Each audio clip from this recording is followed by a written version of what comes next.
మీ కామెంటు నా సమాధానం కార్యక్రమానికి అన్నదాతలకు ఆత్మీయ స్వాగతం. ముందుగా పూలూరు నుంచి రమేష్ గారు, 10 రూపాయలు ఎట్లా శుభ ఆరంభం కదా, అర్థం కాలేదు. ఇదే విషయాన్ని ఒక అన్నదాత కూడా రిప్లైగా అడిగారు. Wait and see, get well soon, good days next week. మళ్ళీ రమేష్ గారి, ఈ నెలలో కోతలు ఉన్నాయి, ధరలు ఉంటాయా లేవా, ధరలు ఉండాలని నేటి వరకు అని దేవుణ్ణి వేడుకున్నారు. కానీ ఇవాళ ఎదురు చూడండి, ఖచ్చితంగా మంచి ధరలు వస్తాయి రాబోయే రోజుల్లో అంటూ అన్నదాతలకు భరోసా ఇస్తున్నారు. సో రమేష్ గారికి పక్క సమాచారం దొరికింది. Good luck. ఇక మనం మరొకటి పరిశీలిస్తే, నవంబర్ 1 నుంచి 10 లోపు ప్లాంటేషన్ చేస్తే ఫార్మర్స్కి గిట్టుబాటులు ఉంటాయన్న వినయరెడ్డి గారు.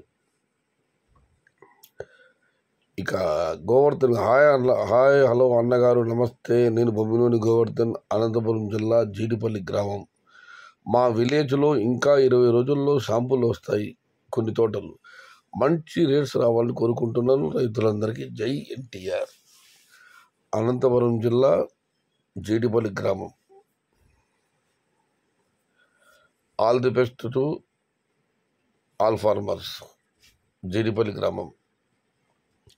ఇక మనం మరొకటి పరిశీలిస్తే, నిన్న ఈరోజు రేపటి ధరలు దిగుమతి పరిగణలోకి తీసుకోవద్దు. పండగ ప్రభావం కారణంగా కొన్ని మాటలు దిగుమతి తగ్గింది, ధర పెరిగింది. కాబట్టి నిన్న ఈరోజు యొక్క దిగుమతులు ధరలు లెక్కలోకి తీసుకొద్దండి. రాబోయే 2-3 రోజుల్లో మాత్రమే టమోటా ధరలపై అంచనా రాగలమన్న విషయాన్ని రమేష్ గారు కామెంట్ తెలియజేశారు. చూద్దాం. ఇది ఈరోజు మీ కామెంటు నా సమాధానం కార్యక్రమం. చాలా చిన్న వీడియో. శుభరాత్రి.